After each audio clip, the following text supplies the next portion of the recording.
Hi friends, ఎలా ఉన్నారు? Welcome to Kanchana's kitchen. Today recipe వచ్చేసరికి చక్కెర పొంగల్ చేస్తున్నానండి.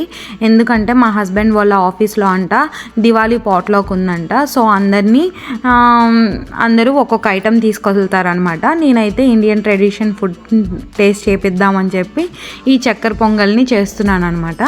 సో ఇక్కడ నేను పెసరపప్పుని వేపుకుంటున్నానండి. ఇది నేను ఒక గ్లాస్ పెసరపప్పు తీసుకున్నాను అనమాట. ఈ గ్లాస్తో తీసుకున్నాను. అండ్ ఇది మంచిగా రెడ్గా అయ్యే వరకు, మంచి అరోమా వచ్చే వరకు వేపుకోవాలండి. తర్వాతనేమో 2 గ్లాసెస్ బియ్యాన్ని తీసుకుంటున్నాను, రైస్ని తీసుకుంటున్నాను.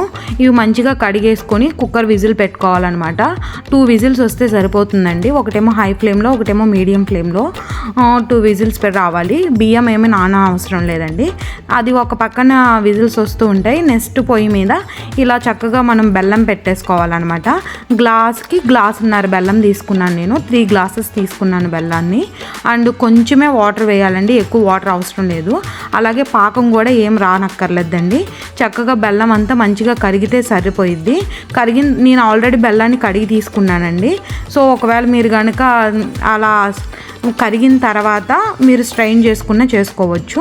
నేనైతే ముందే అది తురిమేటప్పుడే మొత్తం క్లీన్ చేసి తురిమాను.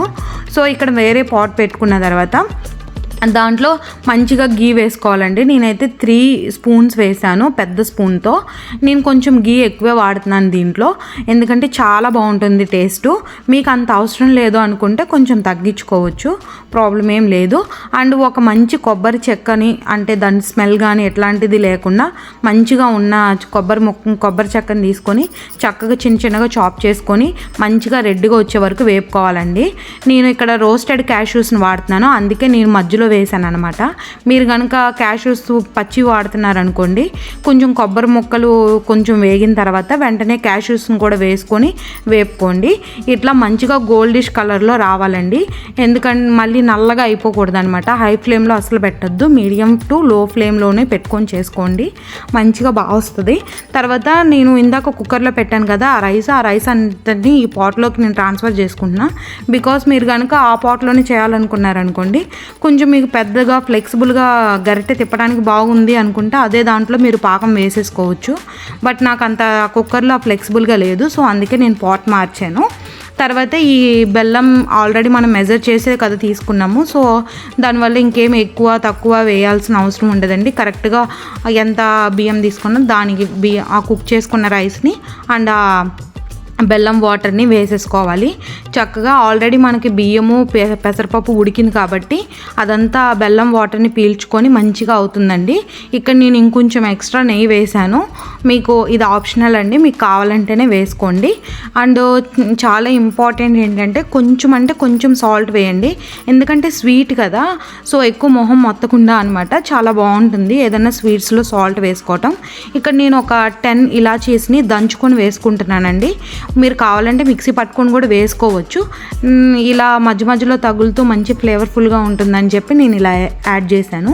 దీంట్లో ఇంకా మనం ఏం చేయక్కర్లేదండి, అడుగు పట్టకుండా కొంచెం అక్కడక్కడ కలుపుకుంటూ ఉంటే సరిపోతుంది. మీడియం ఫ్లేమ్లో పెట్టుకొని చక్కగా చేసుకోండి. కన్సిస్టెన్సీ ఇలా కొంచెం లూజ్గా ఉన్నప్పుడే దించేసేయాలండి, స్టవ్ ఆఫ్ చేసేయాలన్నమాట. ఎందుకంటే అది చల్లారిన తర్వాత ఇంకా డ్రై అయిపోతుంది. సో అందుకనే కొంచెం వెట్టగా ఉన్నప్పుడే దించేసుకోండి. అండ్ ఇక్కడ మనం వేపుకున్నాం కదండి క్యాష్యూస్, కిస్మిస్ అండ్ కొబ్బరి ముక్కల్ని, అవన్నిటిని దీంట్లో వేసుకొని మంచిగా కలుపుకోవాలి. ఆల్రెడీ మనం దాంట్లో చాలా ఆయిల్ వేసాము, చాలా నెయ్యి వేసాము. అట్ ది సేమ్ టైం ఇందులో కూడా నెయ్యి ఉంటుంది కదండి. మంచిగా ఎమ్మీగా తయారయ్యిద్ది అనమాట, మంచి స్మెల్ వస్తుంది. లాస్ట్ అవుట్పుట్ అయితే ఇలా ఉందనమాట. నేను కొంచెం పప్పులు తీసి పక్కన పెట్టాను పైన గార్నిష్ చేద్దామని. తర్వాత ఏముందిలే అని మళ్ళీ అందులోని కలిపేశాను అనమాట.